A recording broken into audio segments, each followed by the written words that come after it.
Good morning, Blue Lulus. How you doing? Can we all just agree to admit that there is no plan? There's not any given plan. We are all being held captive by a toddler throwing a tantrum who also just so happens to have the personality of Dudley Dursley and Eric Cartman put together, and that's the only way to make sense of any of this. He truly believes that he has a 100% approval rating.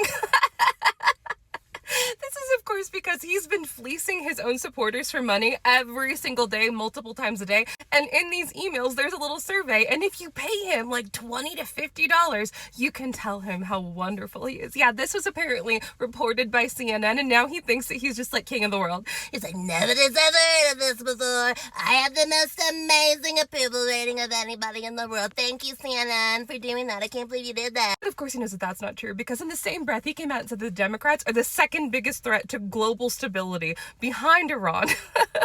So which one is it? Do you have 100% approval rating, or are we just as bad as this nuclear threat that you keep claiming may or may not exist? For a brief moment on Saturday, he said that it was totally handled and that they were winding things down because he's so good at talking to the Iranians. They had these wonderful, amazing peace talks, and the Iranians were like, oh...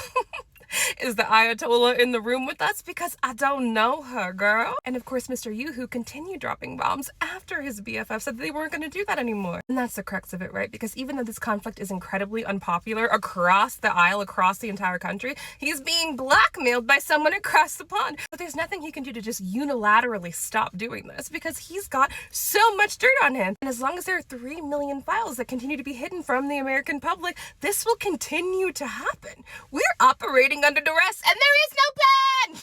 Planes are crashing on the tarmac and airports, and the security lines are literally blocks long. And the Joker said, okay, send ice in there.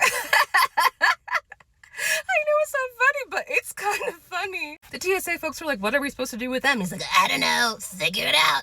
Senators Cruz and Kennedy tried to join the Democrats to fund TSA and keep ICE separate from everything else. And the Joker was like, no, I'm not going to sign anything unless you pass the SAVE Act. You also put in there that trans people can't have operations anymore, and leave ICE the way it is. And literally they were like, that's never going to happen. The Democrats are never going to unilaterally decide to just nuke their political possibilities for the next 50 years. He's like, well, figure it out. Yeah, there's meteors falling from the sky, and we're less than 2 weeks away from the Star of Regulus being in the gaze of the Sphinx, so buckle up, buttercup! I hope you guys take care of yourselves today. But drink some coffee, hope you eat a yummy snack, and as always, keep your eyes up, keep your feet on the ground. I'll see you next time. Hang in there. Ta-ta!